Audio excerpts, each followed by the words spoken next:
Hello, everyone, and welcome back to part two of my interview with David Eccles Hardy. We're going to be talking about how a bishop starts to lose his faith and becomes a Mormon activist back before the internet and what that was like.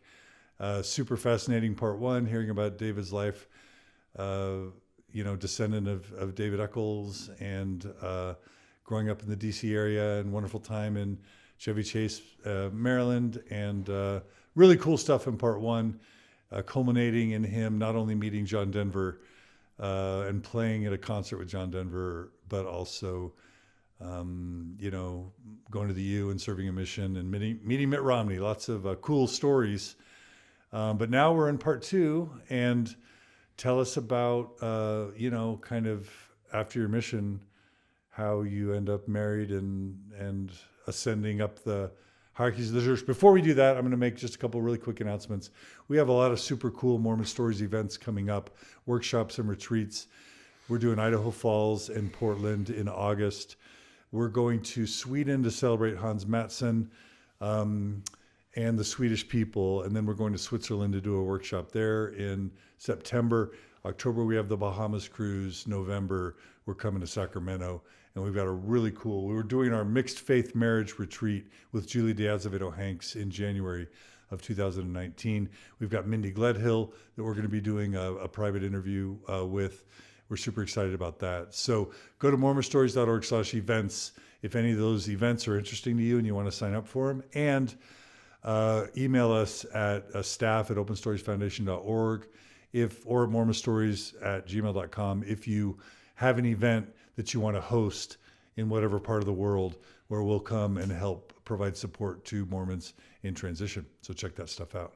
All right, with that announcement, David Eccles Hardy, take us to the next step in your epic Mormon journey. Next step. So I returned from my mission to France. With honor. With honor. and came back to the University of Utah. And I had intended to go on my mission without leaving a girl behind. That's how I'd approached my freshman year at the U. I just enjoyed dating a lot of people and not getting serious. But when I came back to Washington, D.C. for my draft physical, there was always a crop of LDS girls from Salt Lake City and Arizona that would come out and work for the government. And a girl had come out to work to get a job for the summer and lived with one of the Marriotts. And I was lined up with her and ended up only for about 6 weeks prior to going on a mission, we connected and we wrote to each other on my mission. I came back and about at the end of that first year when I was back finishing my second year at the U, we got married. And so we got married and started a family. And so I had gone through pre-med and had not done exceptionally well on the MCAT. It was not my interest, but it's where my family had thought that they needed another doctor in the family. And I decided that after talking with the dean of the medical school, Cecil Samuelson, about what I should do after getting my MCAT results back, because I scored the exact opposite, like in the 98th percentile in humanities and like the 40th percentile in sciences. He said, you may get into medical school in Guadalajara in 5 years, but maybe you ought to look at something else. And so I switched my major to history and decided to head to law school. And ended up going to law school and starting a small family. Where? At the University of Utah. So you stayed there to do law at the U of U. Okay. I did.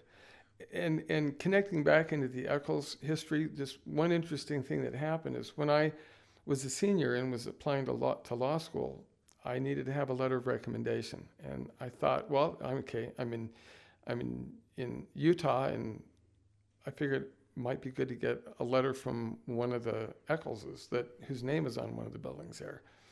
And George Eccles was the head of First Security Corporation.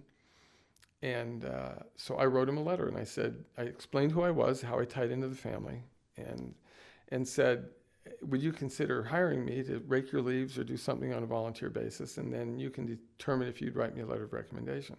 I sent it off to him and I called my mother. I was all proud that I'd done that. And boy, she about ripped my head off. She said, "Oh, he's from the other family. They will not talk to us. They're horrible. They won't talk to us." His older brother, who had been the chairman of First Security Corporate, he had often gone back to D.C. to meet with the chairman of the FDIC, and my mom was his administrative assistant, was the chairman's assistant. So her experience was having Mariner come in, know who she was, and never even say hi to her, just coldness. And so my mom said, "He will never call you back. He won't do anything." And about a week later, I get a call from George's secretary who says he'd love to have lunch with you up in his office. So I read my Arrington book to make sure I understood both sides of the family on David Eccles, and went up and had an amazing 2 hours with him. And now it's his name that would be on a lot of the buildings, right? Is that right? Or George no? and Dolores. Yeah, Dolores Eccles. Right. Okay. And he was, advancing in years. He didn't live too much longer after that. But on the way out the door, he said, "Of course I'll write a letter of recommendation for you." That's classy. But the best thing is on the way out the door, remember, my grandfather was the oldest in the family. And he was a lawyer. And George said, "My father and your grandfather's father, David Eccles, we were never allowed as children to be together, to play together, to have anything to do with each other, because the two wives were just hated each other. And yet David Eccles sent your grandfather to the University of Michigan to go to law school, and he sent me to business school there. And we became secret best friends." That's cool. Yeah. And he said, "I loved your grandfather." And nobody knew that we were best friends, but all through the rest of his life, we were best friends. And yeah, it meant a lot to me. And it's the first time I had ever heard that there was any rapprochement between the two sides of the family. And I got into the University of Utah, and every year after that, until he died, George Eccles would send me a card or something. And when I graduated from the law school, he sent me the history of First Security Corporation with a wonderful notation in it from him. He was just a wonderful man and treated me like part of the family.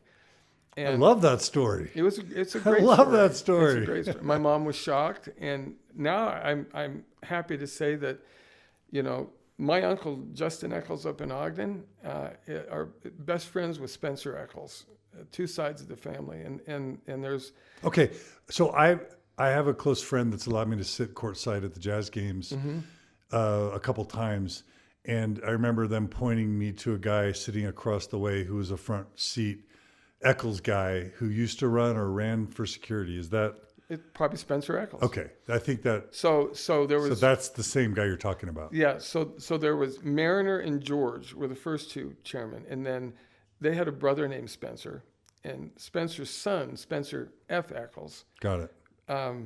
succeeded as chairman of the First Security Corporation, and They would have been bought out probably by Wells Fargo. by or Wells something. Fargo. Okay. But there was a period that Spencer F. Eccles was chairman of First Security Corporation for many years.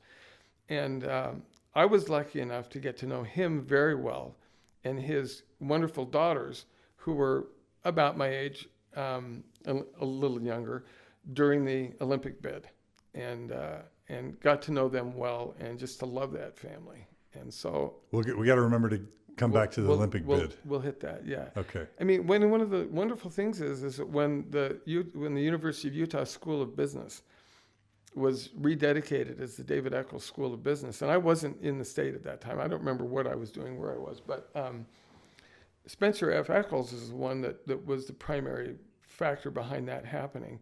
And, he not only was honored, but he brought my Uncle Justin up as well to be honored as a descendant of David Eccles. So, there's a lot of wonderful connection between the two families now. I love it. Okay. So you graduate from law. Graduate from law school, join a prominent, mainly natural resources firm. I didn't know what I was interested in. I mean, most people I think go to law school and they figure, I've watched Perry Mason, I'm going to be a trial lawyer. And I decided my freshman year that I was going to go out and get a clerkship somewhere. And people don't do that. You usually get a clerkship at the end of your second year with a law firm. But I knew I wanted to be more hands-on and do it. I enjoyed that more than being in the classes up there. And so I was persistent and finally, after going back about 3 times, got a clerkship at a firm called Senior & Senior that did primarily natural resources, but had just added a business section to the law firm, and I finally got hired as a clerk. And kind of the first thing that was thrown at me was doing work for the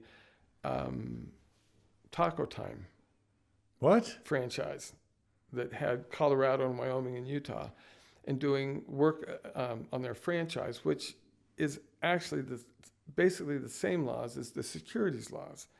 It's an investment contract, and I cut my teeth on that, and I really enjoyed it. And so even as a clerk during those years of law school, I was heading into the securities area and business. And so when I graduated, I got an offer at Senior and Senior, and I joined them as a young associate. And after about 2 years there, an event occurred that just, the entire firm just exploded or imploded. One of the senior partners was caught in setting up a political slush fund for Utah Power and Light. This is a Utah firm. Uh-huh. Okay. And he was double billing, and half of the other, so part of the bill would come in, the normal bill, and go into the firm, but the same amount would come in and go into a secret account he had. And then he would provide that back to Utah Power and Light, to the executive there, to make under the table donations to either side, both sides. And that came out and got exposed, and the firm just literally just blew up. And one senior partner wanted to go and do his own business firm, and the rest of them sort of stayed and tried to keep Senior and Senior going. And I was sort of pushed and pulled both ways, but ended up going with the one that did the business aspect of it. I only stayed there a year, and then I was tired of law firm politics, and I decided 3 years out, I'm going to do my own law firm. And so one of the other associates at that firm, who was a couple of years older than me, Charles Allen, we decided, let's just go start our own firm. So we started Hardy and Allen, and our first clients were the Osmond family. It was kind of a fun period. To do what for them? So they tended to have people that would take advantage of them, that would come and be the CEO of their businesses and investments that they were in. And I don't even remember how I got recommended to them, but I ended up coming in and basically cleaning house a bit with the business arm of the Osmonds, the investment arm of the Osmonds, and firing a couple of CEOs, and one that had just been there, and then another one that had Gary Sheets, who was kind of prominent in the Mark Hoffman thing. His wife was killed by the exploding bomb, but I had to kind of let him go from the Osmond, because he was doing some things that were not good. And then I went out on tour with them once. They wanted me to see what their lifestyle was. So you met Donnie and Marie? Donnie and Marie. I did more with Merrill and Verl and Jay and The Osmond brothers. The Osmond brothers. The Osmond Five? Is that what they were called? Well, there were four then. There were the Osmond brothers. Okay. And Crazy Horses. Crazy Horses. That's right. I remember going and spending 3 days with them at Lake Tahoe, and coming away with a really different, kind of almost a love for them, because honestly, as a teenager in Washington, D.C., I was getting mixed messages. I was being told by Boyd K. Packer and by my bishop, and my hair was too long. I was playing rock music in a band. This is a no-no. You shouldn't be doing this. It's of the devil. And yet, the Osmonds were the biggest news the church had. And so it was, I kind of resented them, because they got a free pass, and I didn't.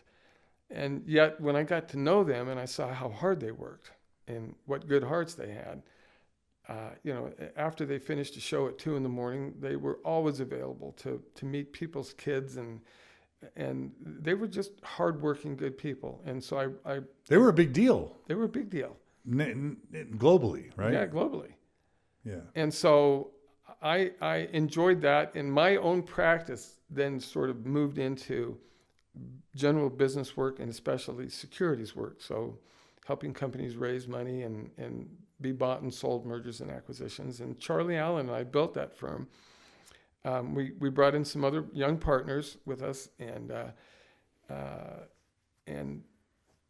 grew to about 15 attorneys over the course of about 9 years. And I had a small client that I was referred to help get going, 3 guys that started they were in college and they started building electrical components for computers out of Radio Shack parts and ice cube trays and epoxy in it. And I took my first fee from them in these things called turbo switches that you'd wire into the front of your desktop, your IBM desktop. And to get it to run faster, it had notches up to 10, I don't know, maybe 11, maybe Spinal Tap was out then. And you'd ratchet it up until your machine crashed. And then you'd ratchet it down one notch, and then it would work and it would go faster. And so these three guys that were high school buddies from the Monument Park area and were in college started this little company called Megahertz. And they were kind of my favorite clients. They weren't my biggest, but they actually listened to what I told them to do. And they were just great, great people. And I really enjoyed working with them. And then lo and behold, one night, Intel announces its first Pentium processor chip and obsoletes them right then. The turbo switch was meaningless. And they had to decide what to do. They had some business debt. They decided, do we declare bankruptcy? Do we just reinvent ourselves? And they ended up going to people that they knew in their ward, John Huntsman Sr., and saying, do you want to invest in our company, $200,000, and that will get us out of debt, and we'll sell you half the company, or 49%. I wouldn't let them sell half. And nobody wanted to bite on it until this one company came along that was a small public company that had produced the cameras for the Alvin submarine that had discovered the Titanic, and then that had fizzled out. And so they had some money, and they were a little public company, and they had $200,000, and so they bought 49% of Megahertz, and the three guys retained the other 51% and took them public. I mean, it was a secondary offering because this company was already public, but we did a real offering of about $50 million, which was a lot back then in 93. And this was at a time that about every decade, the economy would take a spin down, the stock market would take a spin down for some reason. And it was in the middle of a spin down. And when you were doing mostly business law that my firm was doing, it got tight, when their businesses weren't doing stuff and weren't expanding. And so we'd have to pare back on people and even partners that weren't sort of pulling their weight. And most of that fell on me to do the firing. And that's not an easy thing for me to do. And I was not enjoying it a lot. And it was at a time when I was traveling half the time for the Olympics, doing what I did for them, getting my foot in the door with all the French-speaking IOC members. Okay, wait. So what, did the company end up changing its name? It didn't become iOmega, did it? No, it was Megahertz. And they ended up, Megahertz. I remember using Megahertz products like modems, like the ones you would slide into the PC slots of the laptops, let me just tell you that, is that so when they were trying to reinvent themselves, they had a little office on Parley's Way.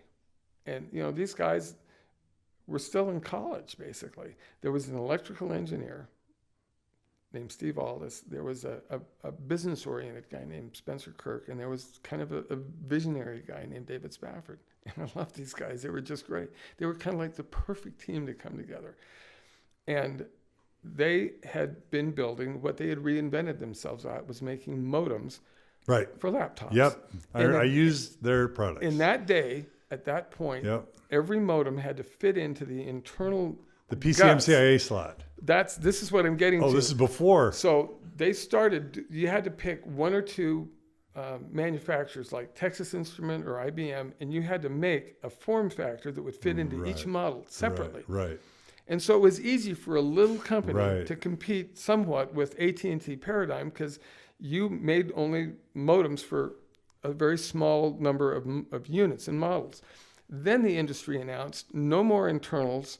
We're going to go with these PCMCIA cards that look like, three or four credit cards, thick credit cards that went in the side. Right. So they said, and then you hook your phone line to it. But that's the genius that happened with this thing, is that nobody knew, not AT&T Paradigm, not Hayes, not US Robotics, knew how to hook an RJ11 phone jack into the side of a credit card.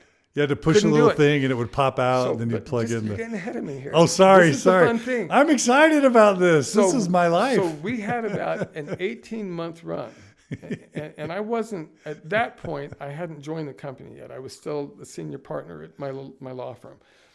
The only way that anybody knew how to create a PCMCI card, and this is before the date hit when it was standard, had to be standard. So while people were developing it, they came out with what was called, and it sounds stupid, a dongle. I remember the dongles, the little cable. Wires that came out into a bulb. Yeah. That sort of flopped on the And side of you'd it. knock stuff and they'd break. They'd break get in the off, way. But you could plug your RJ11 jack in. Right. Into the end of it. It was inelegant. And I remember one day up at Parley's, their little office, Steve Aldis, the electrical engineer, was taking a ballpoint pen and clicking it in and out and in and out. And in and out I see where this is going. And he said, "What are you doing?" He said, "There's something here. I can't figure it out yet." And lo and behold, he came up with the idea. You don't have to plug in sideways into it. You make a little ballpoint pen that you'd press on it, and out would pop an RJ11 with just the right prongs that would connect, and you'd click your RJ11 into it. Yeah. And when you're done, you take it out and click it back in. So we rushed to patent it. And my job for the next year until the PCMCA was adopted and became standard was to make sure that nobody was able to infringe on that or to everybody we dealt with. I had to have entering the NDAs. And I mean, it was major to keep this. Isn't it funny that was high tech? It is. But here's the deal. When the day came and these became what all modems had to be for laptops, this little Megahertz jumped out of the chutes with the only X jack, and everybody else had dongles. And it grabbed about 80% of the market in a hardware. Yeah. And so here was Megahertz with 80% of the market, and AT&T Paradigm with 4%, and Hayes and U.S. Robotics with less than that. So all of a sudden, Megahertz was a thing, and they they bought a building and made a huge facility to manufacture out on Amelia Earhart Drive, out west of the airport. They asked me to leave my law firm and come and join with them, and I was ready at that point because we'd been through one of those downturns, and I'd been at odds with my partners about how much I'd been traveling for the Olympics. Still doing my work at night with clients and managing the attorneys that were doing my work at night from Bratislava or Timbuktu, all night over the phone. But it became kind of divisive, and so when the Megahertz boys asked me to leave and join them as senior vice president, general counsel, I said, sounds great.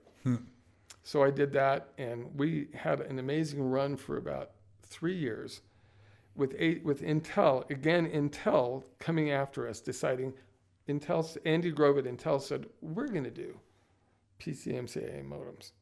And Intel has the resources, of course, and they ratcheted down the margin to try and take away our market share quarter after quarter after. That's where I got my white hair. I was the guy that interfaced with the street, with the brokers and the analysts. And every quarter, our margin would go down and down and down. But we held on to our market share, and Intel couldn't erode our market share. Did you guys create the Zoom, which took up 2 PCMCIA slots and you could plug straight in? Was that you guys? I don't know, but that came a little bit later. It did. Okay.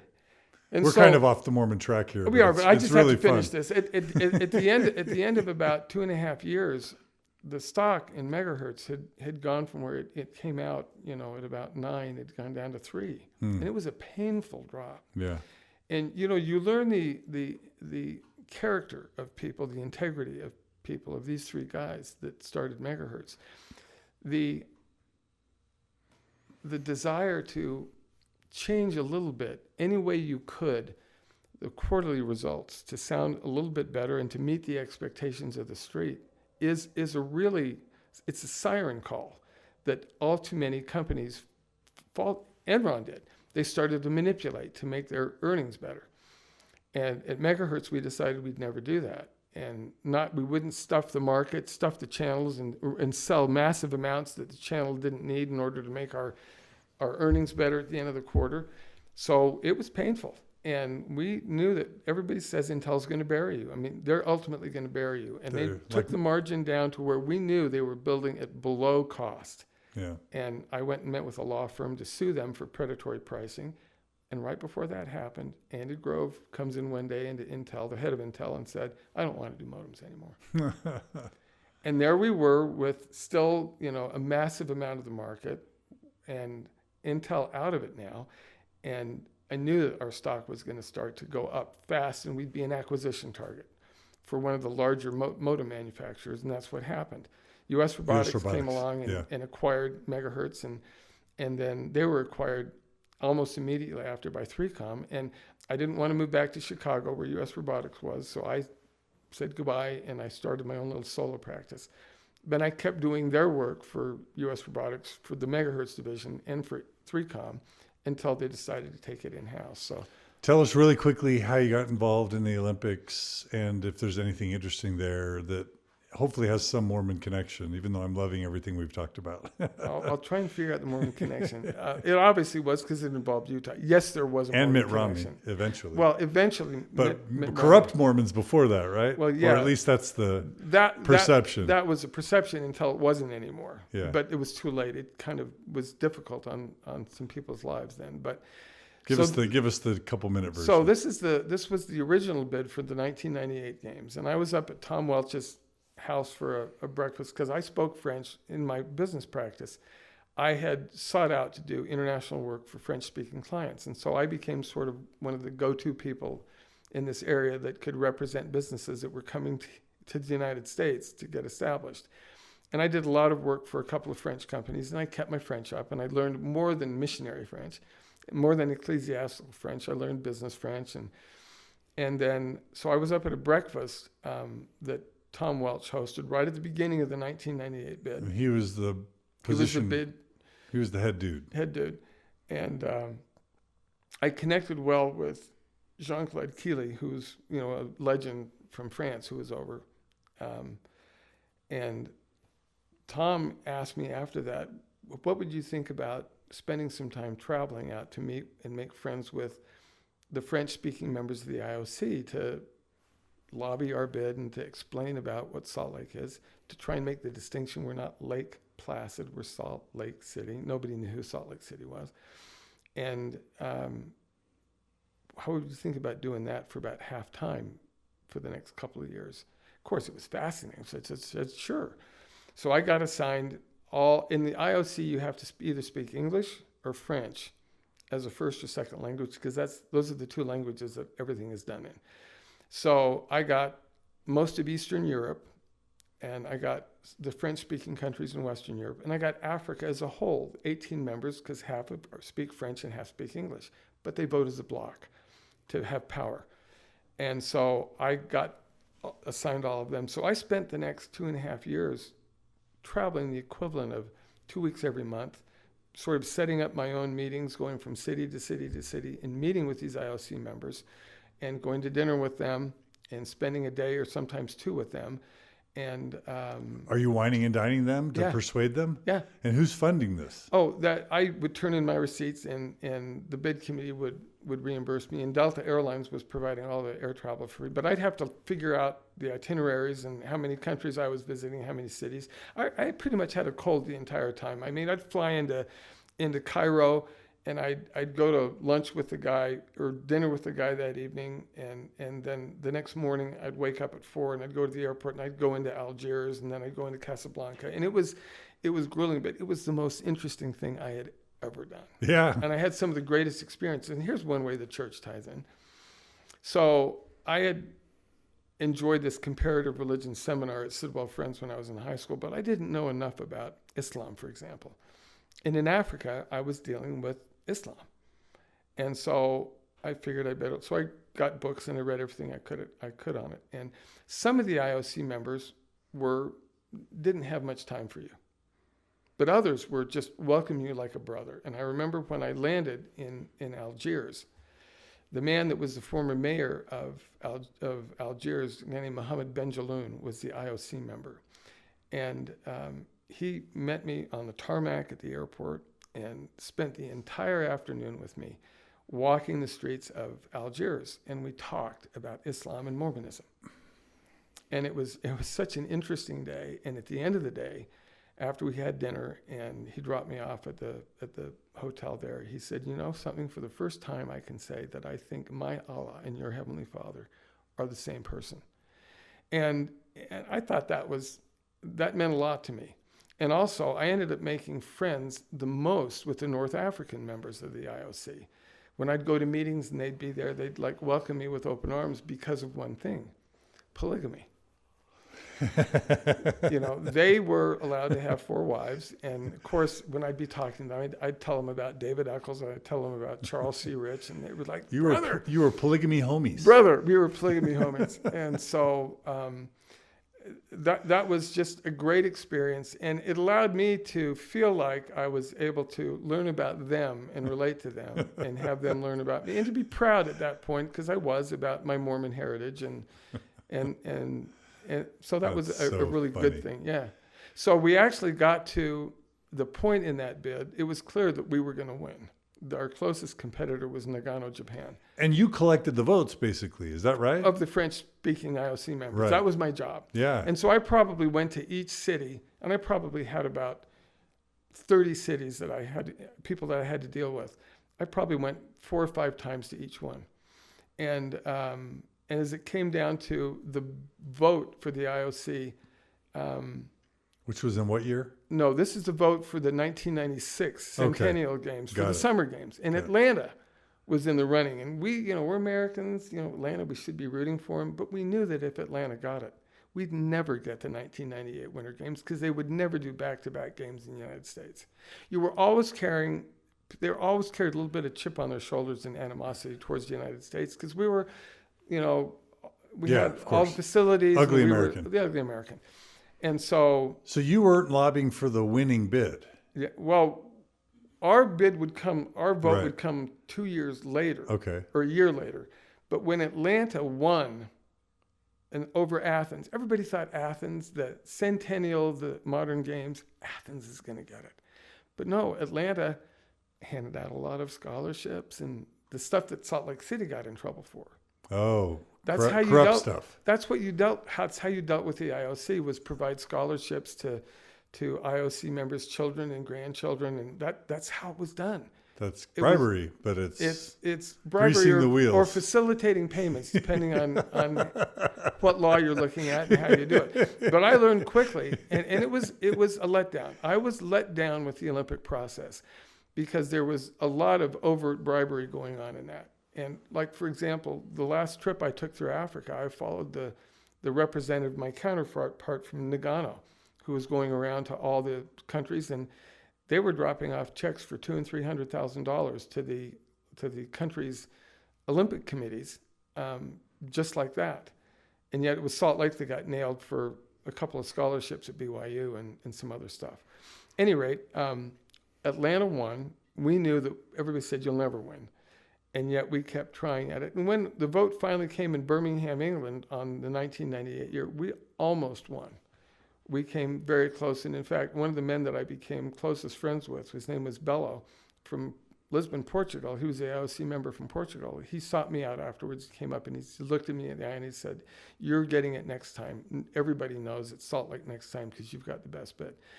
And so I tried to re-up to do the same thing for the next bid for the 2002 Winter Games here.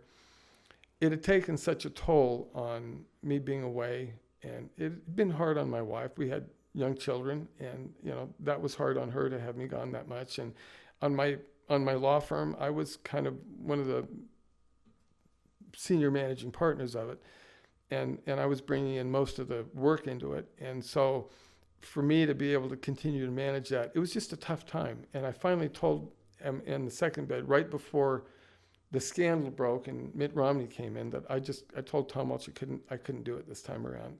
But also, you helped lay the groundwork. Well, also felt like the groundwork had been because that's laid. How it happens. You don't win your first bid Right. attempt. All they needed to do lose was bids all until they you needed win to a do bid. was not drop the ball. Right. After that, That's cool that you were involved in that. it was probably one of the most interesting things I ever did in my life. So you probably couldn't even answer the question if you were involved in any of the shady stuff. You probably wouldn't want to answer actually, I that. can, and Oh, the okay. answer is no. There was there was such little shady stuff done. And remember, the two guys that got indicted it was dropped. It never went anywhere because they couldn't make a case against them. But they were guilty of something. No, you they said, weren't. well, there were No. scholarships, you said. But that wasn't illegal. Oh, it's not okay. illegal to hand out okay. scholarships. What were they accused of? Well, they were accused of the Giving Justice bribes. Department was trying to make that into bribery. Okay. Was trying to make, and there was a political contribution that I think there was one political contribution to a South American IOC member. And then the other things that were everyday standard operating procedure for bid cities, and that is you bring over the IOC members and their wives to visit your city, to see your facilities. And those could be spun as junkets, right? Ben Junkinson, almost every one of my guys wanted to come over on the Concorde. I mean, they didn't want to just fly regular. They wanted to fly first class on the Concorde. That's so funny. And when they got here, their wives wanted to go out on a shopping spree and things like that. And Funded. so this kind of thing was not done just by Salt Lake, it's done by everybody. That's how the IOC worked. And especially for the third world countries, it was, So, no, I actually never saw anything that was untoward done. So you had to, this committee would have had to pony up hundreds, millions of dollars. Just to stay in the game. Just to be in the game. Right. Does an Olympics bring back that, money to the Delta and to all the people that give all that money that funds all the prep work to get these bids? I mean, yes, does the payoff happen? Yes and no. For Salt Lake, it was successful because Salt Lake had the facilities it already had. Didn't have to build everything from scratch. It had to do a few things. Right. And so it was very successful for Salt Lake, as it was for example, for Los Angeles earlier. It was very successful. Other cities, no, it was massively expensive because they had to construct whole cities, cathedrals and everything. and stadiums. They didn't have 7 ski resorts to pick from that are already built. Right. So it turned out to be a pretty good thing for Salt Lake. Now, was the LDS Church involved, to your understanding, at getting this bid? Yeah, they were heavily involved. So when my people came in town, I would be responsible for 4 days here in town in hosting them. And the LDS Church had a huge part in that. We'd always take them to the church office building, and we'd have breakfasts and dinners with general authorities and members of the First Presidency. And it was just wining and dining on a large scale, and the church was heavily involved. Or just dining? Dining without the whining. No, there was a lot of whining going on because you would never get the bid if you didn't serve. But at the church meetings, there probably wasn't wine, I'm guessing. Yeah. Okay. But at dinners that they had general authorities come to, sure there was. Okay. So you would have met general authorities during this time? Mm-hmm. Okay. Fun. Yeah. And so, that turned out to be a good thing, except I will say, and I'm probably embarrassed that I did this. When the scandal hit, the last person to be brought before the grand jury to be questioned was me. Uh-oh. And so... as it a witness or as an accused? Well, that's the point. You don't know. I had read the book on how the Justice Department, FBI, turn people, how they do this. I knew the way they did it. Was this post Monica Lewinsky or pre Monica Lewinsky?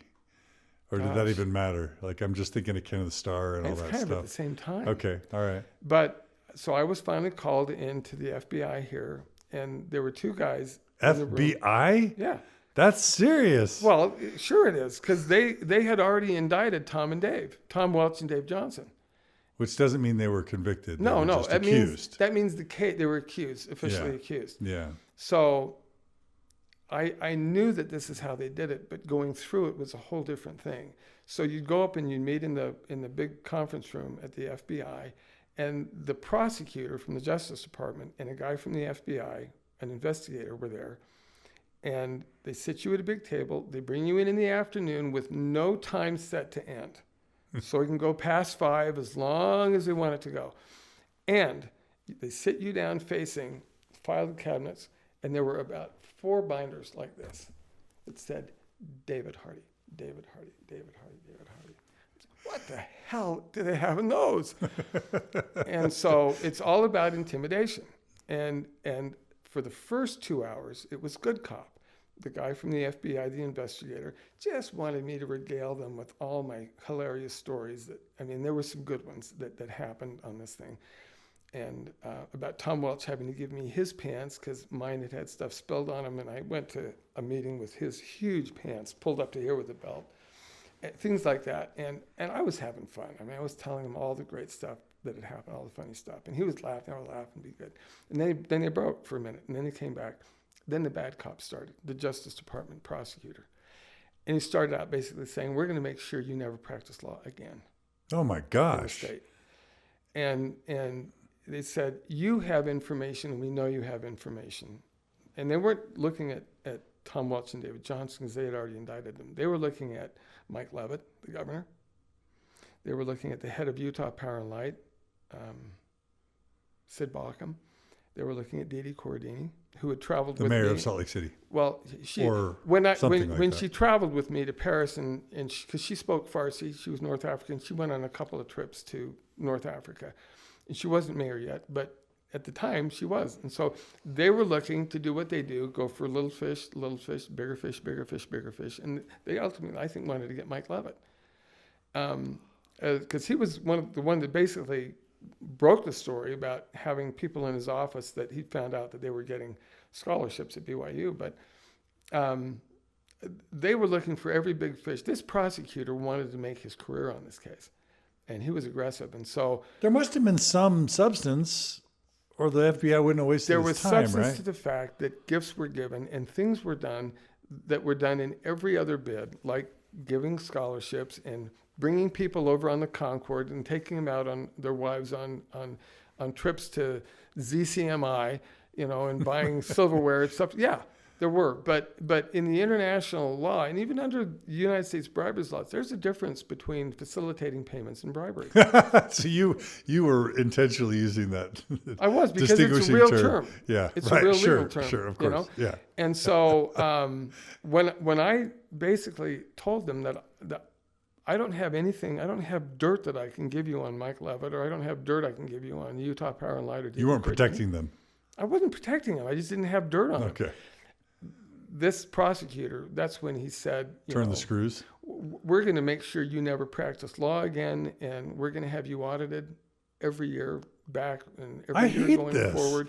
I hate this. Yeah, and a good friend of mine, older, but a lawyer that I respected very much, was doing kind of the legal work for the bid, a guy named Jim Jardine at Ray Quinney and Eberger. And I lived in the same neighborhood from him. We competed for the cases of tab that came into Dan's Food. We both grabbed the tab so the other wouldn't get it, because I was a big tab drinker back then. And then Diet Tab Coke. was sort of a precursor to Diet Coke. Yeah. For those of you who lived Well, in the 70s and 80s. Even when Diet Coke came out for many years, Tab was still available, and those of us that liked Tab couldn't get used to the taste of Diet Coke. Jim Jardine was one. Wasn't there saccharin in Tab? Yeah.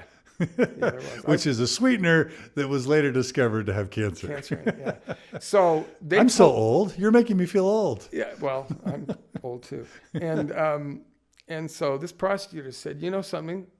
We're going to make sure Jim Jardine finds out what a horrible person you are, and he's never going to respect you again in your life. And I mean, they did this for 4 hours. Isn't that illegal? And that's how they do it. They turn you, they intimidate you, they scare the hell out of you. That sounds illegal. And then they turn you. That's how it works. It sounds like something the British would have done to the Confederates to cause us to have a Boston Tea Party. Yeah, it was. I left that meeting just spitless. I was so scared that my family's name would be sullied, and that somehow they were going to indict me as an unindicted co-conspirator, which you can't defend because they don't have anything to indict you on, but they join you as an unindicted co-conspirator. And so I ended up, after that, a month later, going in front of the grand jury. It's the first experience I'd ever had of that. You don't get a lawyer to go into the grand jury. And it's sort of the stadium seating, and all the grand jurors are up there, and this prosecutor and a magistrate hammers me for 2 hours, just hammers me in front of him. And I wasn't giving him anything that was helpful to him. And finally, he asked me a question that was, because I became very good friends with the IOC member from Tunisia who lived in Paris in exile. His name was Mohammed Zergini. And I used to take him to dinner every time I came through Paris, which it was a lot because that was a connecting hub for me. And I'd always go get Zergini and take him to dinner. And he was a guy that came over on the Concorde with his wife, and they did buying sprees and things like that. And this prosecutor at one point asked me, what did I think Muhammad Zergini was thinking during this dinner? And I said, what do you mean, what was he thinking?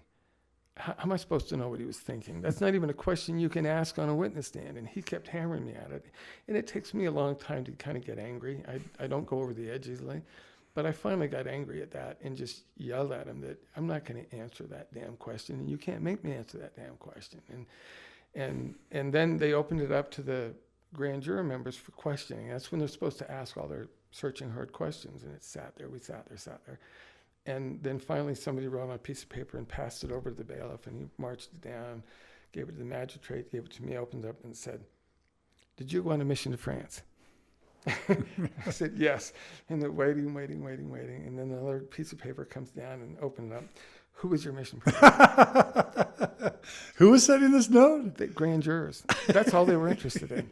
And those are the only two questions I had. And then walking out, you get what was that code for, are you a Mormon? And do we want to they were interested in the fact that I spoke French and that I looked like I could have been a missionary, That's all they were interested in. Did they want to let the Mormon off? Was it that kind of thing? No, I mean, let him off. The problem was there was nothing that that he hadn't found anything. It was just a waste of time. They were just... Well, and then at the end of it all, at the end of that experience, walking out of the courthouse, the federal courthouse, that idiotic prosecutor who had been such a jerk the whole time, puts his arm around me and said, we knew you didn't have anything. We just needed to know if if there was anything at all you could tell us, we needed to squeeze it out of you. And I bet slugged him, because that was a really horrendous experience for me to go through. But anyway, that was when it came to the games, I was bitter, I will tell you that. And I took my family, I rented out my house to the Norwegian ski team up in Park City, and I left. I didn't even attend the Olympics. I took them to Costa Rica. You didn't even attend the Olympics? Mm-hmm. Oh my, the thing you helped to make happen. I was so bitter over the whole thing. Oh my, yeah, because they almost destroyed you. Well, it scared the hell out of me. I mean, and even though I knew that's how they did it, going through it's a whole different experience. All right. So I left. I love that story. I'm so glad we took that time. That was brilliant. Okay, so tell us about, if it's okay, becoming a bishop and your spiritual life throughout all this. So I was, all through these years, I was following the path that I felt I was always going to follow. I was, elders quorum president. I was called into a couple of bishoprics. Had 6 children. Had what I thought was a pretty good marriage, happy marriage. And there were issues that always come up in marriages. And going along, then finally in 1996. Kem Gardner, who was a stake president of the university single stake, and who I had known from my legal work, just a great guy, he came over to my house and called me to be a bishop. And of a very large ward that's boundaries were like everything from State Street west to who knows where, past Tooele, and everything north to somewhere before Ogden, and everywhere south to somewhere pointing the mountain. It was a huge ward. And he called me to be bishop, and my duties wouldn't start for about 3 weeks. And we were planning on taking our oldest 3 children to meet my daughter, who was my oldest, who was at the BYU Jerusalem, had been there for half a year. And my wife and the other children were going to pick her up in Jerusalem, and then I was going to meet them in Belgium, and we were going to go around where I went on a mission, and then where she was a student, BYU abroad in Austria, in Salzburg. And we did that and had a fun trip with the family. And then in the hills above Salzburg, at an inn we were staying at, my then 13-year-old son asked me if he can talk to me outside, and we walked around the gardens, and he started crying. And he says, Dad, as we're going through the France and seeing all the billboards, it's the men's underwear billboards that excite me, that interest me. And he was scared. I had known that ever since my son Judd was almost old enough to crawl, that he was different, and that whatever gay meant, that my son was probably gay, but I didn't think hard enough about it. And I thought I was this sort of socially liberal Mormon from Washington, D.C., and yet when it came down to it, I was pretty ignorant. But I told him, I said, Judd, we'll figure this out, I was very close to my son, and we'll figure it out together, and it's going to be okay. Now, you had already been called bishop at that I've been point, called, but I you hadn't hadn't started serving yet. So wow, so that's a punch in the nose a little bit. You're about to be a bishop, and you've got a pre-Prop 8. You've got a son coming out. It was, but it didn't. And that's really young to come out in the 90s. Well, maybe in the 90s. I don't think a lot of 13-year-old Mormon boys No. came out as gay to Usually their dad they ended up in coming the out 90s. after their missions. Right. Yeah. So yeah. that's true. I had a really good relationship with him. That is he a was testament. He was a great kid. I mean, of all my children, he was probably the most diligent in studying the scriptures and the most spiritual, if you will, of all of my children. He was just a good heart. And do you have a sense for how much of that was trying to pray the gay away? None. Okay. Oh, so because we didn't even know about pray the gay away. My son didn't really know anything about the dynamics of this issue.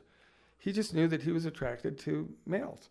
Okay. And it didn't come as a surprise to me because all his close friends growing up were girls, and he participated in the things he was interested in.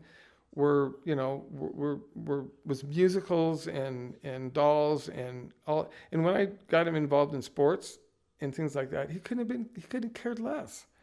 And so we started learning what was happening together. And I came back and went to my office as my bishop's office for the first time, unlocked the door, walked in, and pulled the pamphlets that were the ones that were given to stake presidents and bishops to give to youth that had this issue, SSA, same-sex attraction. Did they call it that back then? Yeah, even then, that Okay. was called SSA. Okay. And but homosexual was not a noun. It was an adjective or used as a verb. There was no such thing as a homosexual. It was a lifestyle choice. And as I read the pamphlets by Boyd K. Packer, Letter to a Friend, and For Young Men Only, and it was To the One in Young Men Only, and then Spencer Kimball's was Letter to a Friend, and then For the Strength of Youth, that whole pamphlet, not just the card, but the whole And pamphlet. tell us what these things basically say in summary. You are a child of the devil. Better that you were never born. It's a choice.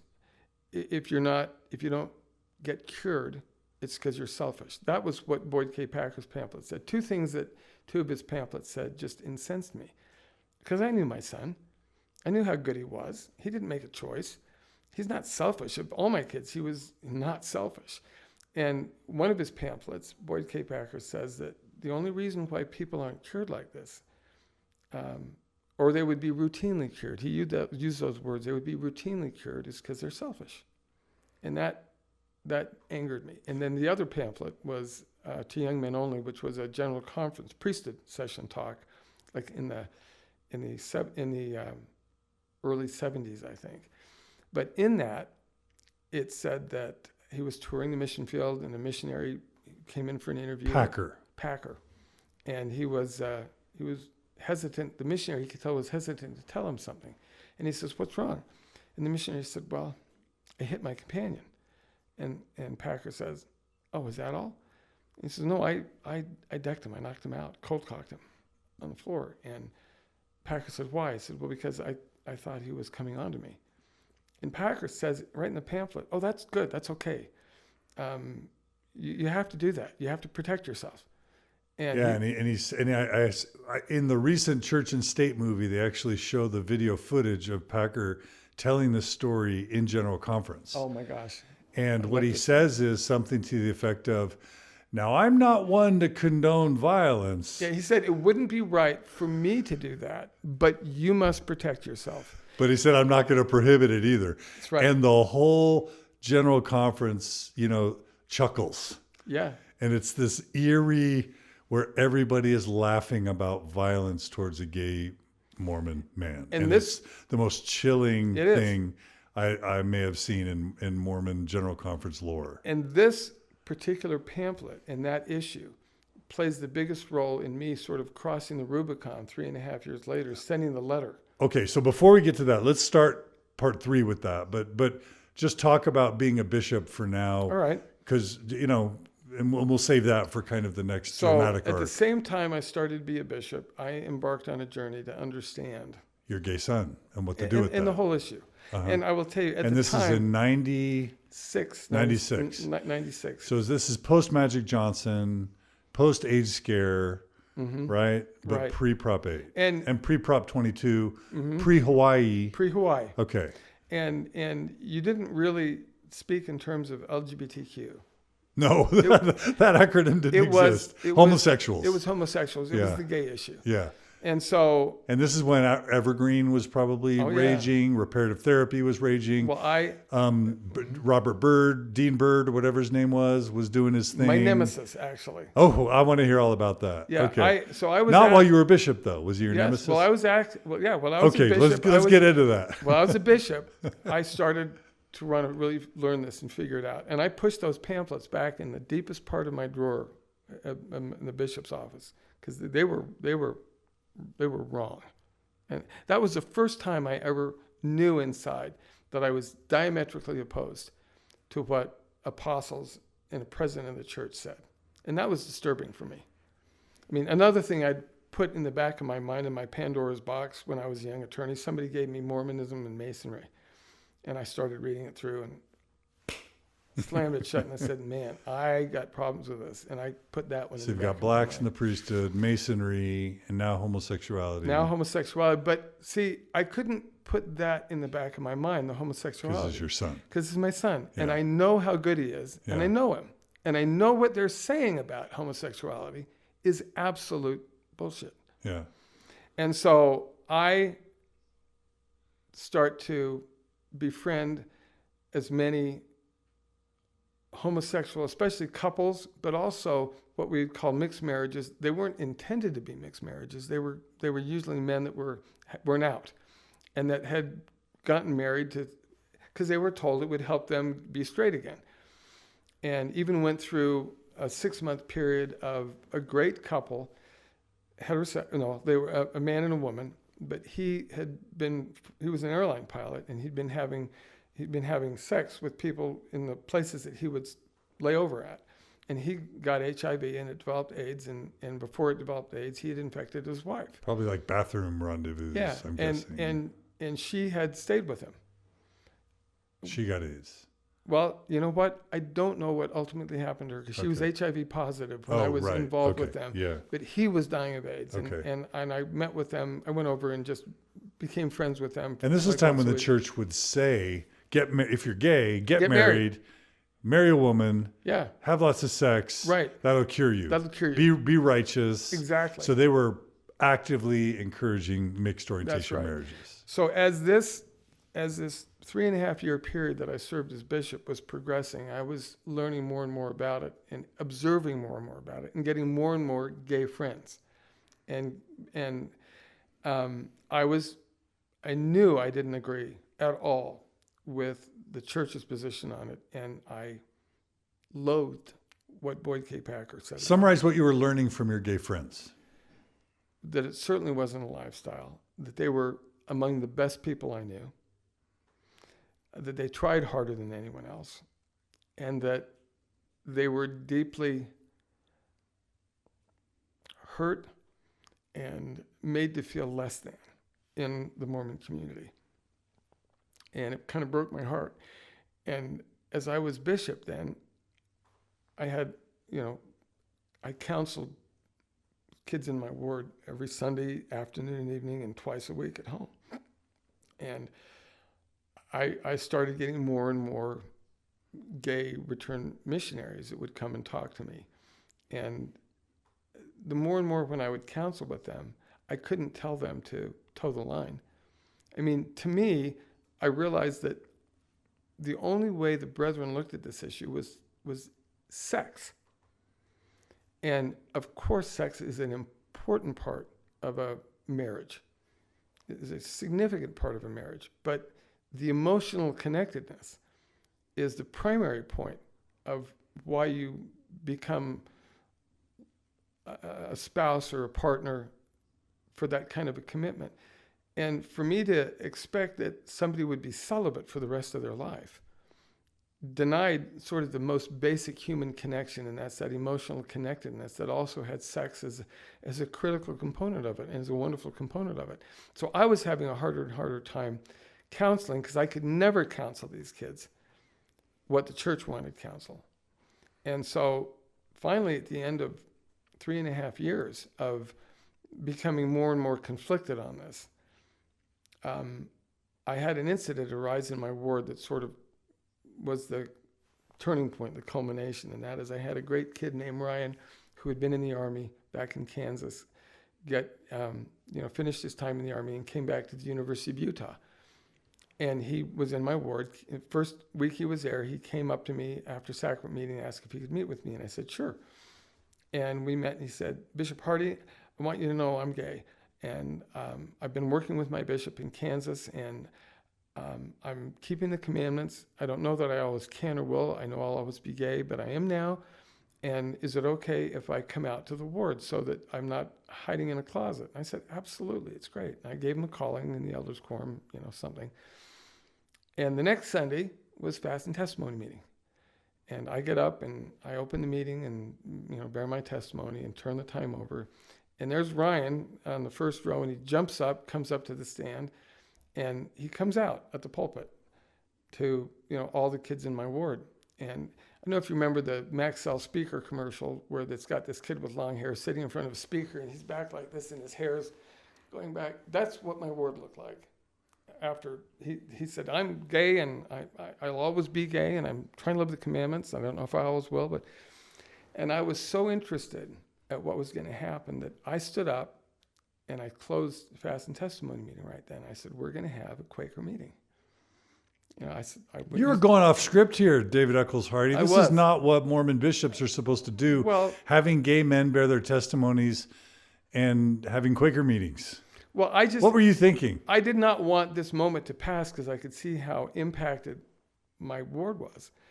And I just said to them, we're gonna just sit and no one's gonna say anything. We're gonna have Quaker meeting for 20 minutes. And I just want you to think about one thing, and that is if Christ walked in the back door there and came up front and sat next to Ryan, what would he think? What would he feel, and what would he do? And so I sat down. It was a long 20 minutes. And my son, Judd, was sitting with my other kids over on the side on the front row, and I thought, I really want to see what happens after the meeting ends to Ryan. Because, my son's going to be in that position in a couple of years. My son was about 15 years old then, 16 years old. And so I then closed the meeting at the end of it, and about 3 or 4 Relief Society young sisters come up and put their arm around him, and I'm going, yes, this is good, this is working. And then the week unfolds, and it was horrible because I had students calling me from my ward, the Elders Quorum president, the Relief Society president, calling me and saying, you've released Ryan from his calling, haven't you? I said, no, why? Well, because he said he's gay, and he says he's always going to be gay. I said, well, he's not breaking any of the rules. But he's gay. And one of them said, my elders quorum president said, well, my dad's a bishop, and he said he can't serve. And I said, boy, if I was to raise the lid on this ward and tell you all what you all tell me, 3 evenings a week, nobody would be able to serve in any capacity. And that's not what we do. And there was so many people that were up in arms about this that week that called me that I decided I was going to cancel all the meetings next week and just call them all together and have a talk about it. And so I came the next Sunday to Bishopric meeting, and I couldn't keep my mind on it because I knew what was going to happen. And I left Bishopric meeting early, and I went up to the place that I used to go to think, which is, the Fort Douglas Cemetery? Totally. I love it. It's just quiet. These old graves, the historian in me just loves to see these old cavalry gravestones there. But there's one place in the corner, in the southwest corner, where there's a monument to the German POWs from World War I that died there. And there's like a kneeling angel with her wings out. It's a beautiful big monument. And I was up there, and I wept. I started crying because I knew that I could not go and get in front of all those kids, and I could not tell them what the church wanted me to tell them because I didn't believe it. And I could not tell them what I believed because I felt like I would just destroy all these kids that looked up to their bishop, and I was going to tell them heresy. And so I left and went down to the stake president's office and told Kim Gardner, I said, you have to release me because I'm not going to go in and do either one of these things. I can do it with integrity. And so he understood. He was a good man. He had told you had you been given instruction on what to do? No, this was my thinking. I was going to have basically... The pressure was from ward members. Yeah, pressure was from ward members not only. From stake president. No, pressure was from my ward members, and I was going to have to set them straight and help them understand that their thinking was wrong. But I didn't feel like I could do either way without having horrible consequences. So he released me on the spot, and I was kind of the proverbial bishop that walked out the door and never walked back in. I went back to our resident ward, never went to church. I would take my younger kids over to primary and to sacrament meeting and drop them off. And then I told my son, my gay son, that he didn't have to go because there was extenuating circumstances. But I was really conflicted even doing that, even taking my other kids over. And then one Sunday, my son James, who was at that time probably about 14 years old, said, "Dad, I want everybody we want to have a family meeting." And so we all got together, and he said, "Dad, you tell Judd that he doesn't have to go to church because he has extenuating circumstances." He says, "I have extenuating circumstances that this church doesn't honor my brother that I do, and I'm not going to church either." At that moment, my wife and I looked at each other and said, "That's it. We're done. That's it." And so you left the church. You resigned as bishop after 3 years. Mm-hmm. And you left the church within how much time of resigning as bishop? Well, I didn't go back. Let's put it this way. They've never taken me off their records, and I'll tell you that story in a minute. But that's when we decided that we weren't going to make our kids go to church anymore. We were done with that.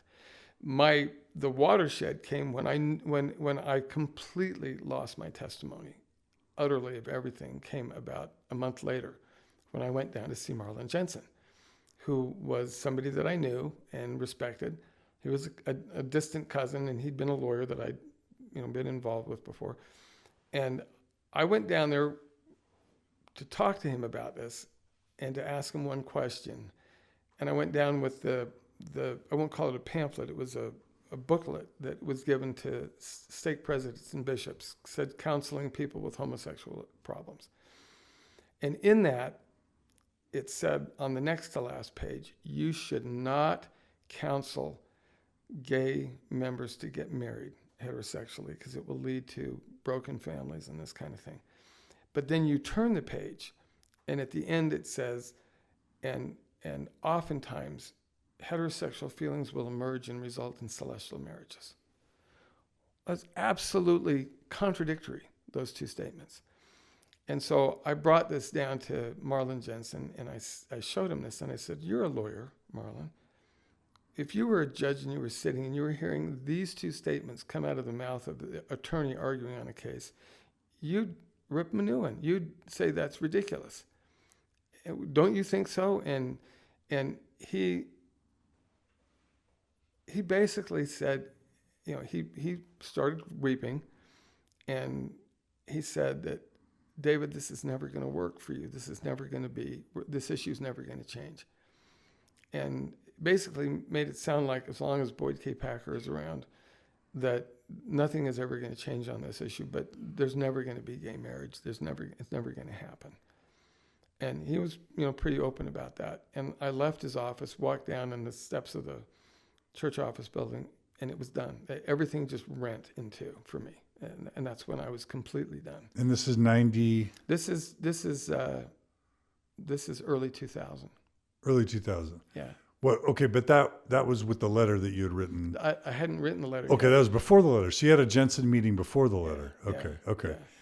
So that's when you were done. Now it comes up to the letter, which was really which we'll talk about in the next episode. Yeah. But to kind of conclude, you stop being bishop, you resign as bishop, your family some of your family says we're not going anymore. Is that right? My 14-year-old son Yeah. says what I should have said. Right. Right. And So what's that like for your family? You just were bishop, and all of a sudden your whole family's falling apart church-wise. What was that like for you and your wife? It was good. We were both lockstep. We were both together on it. And she came from a prominent LDS family too. She was Heber J. Grant's great-granddaughter, and a very, very active family. But we were in agreement on this because of who our son was. And and our other kids, our oldest daughter was already was in her last year at BYU. And she did not follow the same path that we did at the time. And it was a matter of some friction between us. It was hard for her to have, when I started speaking out and when magazine articles would come out in Newsweek and The Nation and I'd write op-eds, it was hard for her. She didn't ever want to kind of be included in me talking about my children. And but my other kids, it was easy for them. I mean, some of them were young enough that they weren't at a point yet where they would have solidly developed testimonies. But, most of them were, and they all had seen the conflict, and they all loved their brother, and it was just fine. We agree with you. So what about people's belief in the plan of salvation and in eternal families? And that had become eroded seriously over the 3 years that I served as bishop. And it's not like we hid what was happening from our kids. They went with me over to see these gay couples. We found I wanted to meet a gay couple that had been together for 25 years and had a happy, they weren't a union. Marriage wasn't a legal thing then. And we found such a couple. We heard about them up on Orcas Island in the San Juans in Washington. And we started to travel up there and spend some vacation time up there. And we got to know this couple, and they were great. I loved them. They were everything I wanted to see my son end up in a committed relationship. Practicing the principles that I believed in. Practicing the same principles that we had been taught in the church. And I realized the church doesn't have any kind of monopoly on these principles. And I just lost my train of thought, John. No, so your family's religiosity is falling apart. Falling apart, but I wouldn't call it, it's all falling apart. It seemed like the right progression to my older children and to me and to my wife. Nothing felt like it's falling apart. It felt like the right thing to do. And it felt like you were following truth or wisdom or goodness or righteousness. What we knew about our son and our brother was the truth for us. And that meant that what the church was teaching about it wasn't true. And when that happens, the Pandora's box opens up on all the other issues, and you let that out, and you can't recollect them. So you start questioning all the things you'd put back in the back of your mind that didn't question. And I went from being kind of trying to be obedient as much as I could to just realizing that I could not believe any longer that this church was led by God, by a prophet of God who God spoke to. These are men, and they teach things that are wrong, that are damaging families, that could have damaged mine had I not taken the route that I did. And so it felt good. We felt good about it. Now, we were kind of, I won't say shunned, but nobody in our neighborhood, we lived up by the Salt Lake Country Club, nobody in that area knew what to do with us. I mean, nobody came by. We didn't have home teachers. We probably went a year without ever seeing anybody from the church. And that meant neighbors didn't know how to talk to us or anything like that. That hasn't changed. No. That's still the most common reaction to a faith crisis, right, is silence and being ignored and ostracized. It's kind of an informal shunning. Right. Yeah. Right. Yeah. And so it was at that point in time when I left being a bishop that I started to speak out. I wrote. Okay, wait, we're going to talk about that in the next episode, but let me just ask you another question. So the September 6th had happened in 1993. This is happening between 98 and 2000. Were you plugged into Sunstone? Were you aware of Sunstone? Were you aware of the intellectual predecessors who had been punished?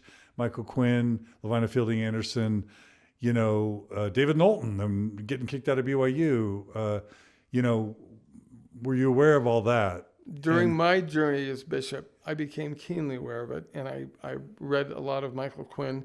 I became a much more inquiring person, and I felt the injustice of it. And so I started questioning. I started questioning a lot. And But did you have a sense for what was ahead for you potentially if you spoke out? I didn't think about it. What? I didn't. You weren't like, oh my gosh, September 6th, these people got excommunicated. Margaret Toscano, Paul Toscano. I better be careful. I better watch out. I guess at that point, I didn't care. So you kind of got militarized a little bit. Oh, very much so. I never pictured myself in that position, but I got very militarized. I became very militant on the issue. And did you have any role models for that? Did you have any peers? Did you have anyone to talk to? Now we have the internet and we have... Well, the internet was actually there. Yeah, but not like now. So I'm just not saying... like now at all. There's John Larson, there's Jeremy Reynolds, there's, all these people now... Hans Mattson, there's like this community, and there's other people, me and others that have gone through this activism and we were able to get communities and Reddit and, exmormon.org or the Facebook groups. Like now there are like all these different resources that an activist like Sam Young can tap into. What was it like for you looking at the possibility of activism, had just been a bishop, your family's spiritual life is unraveled, you now no longer believe it's true, but there's no social media. What was that like for you? Well, it was normal because there was no social media. I didn't know what I was missing. What was it like for you to look, it was lonely. Contemplate activism without a community to support you? I didn't expect a community because there had never been one. But what I did do... You said lonely, though. It was lonely. It was harder, the toll it was taking on my extended family and me. My siblings... and let's do before you start being an activist, just like I'm just... Not really. Okay. That all came when I After. Okay. kind of went rogue. All right. Well, that brings us to the conclusion of part 2. It's a very gripping way to end. We got that beautiful segment about the Olympic Committee, and then we hit hard with your lovely son coming out and how that militarized you and knocked your whole family out of the church. So we're on the edge of our seats. And what we're going to find out is what David Eccles Hardy did as sort of this insider, family history, bishopric, sort of blue blood Mormon in Salt Lake City. What does he do to be sort of a dragon dad or a mama dragon analog? How does he protect his son? What does he do about Boyd K. Packer? How does he handle his activist inclinations in the late 90s and early 2000s? That's what you're staying tuned for. Thank you for joining us for part 2 of this episode. And David Eccles Hardy, thank you for being willing to share with us your story up to this point. Thank you. So stay tuned for more on the flip side of Mormon Stories Podcast. See you guys soon.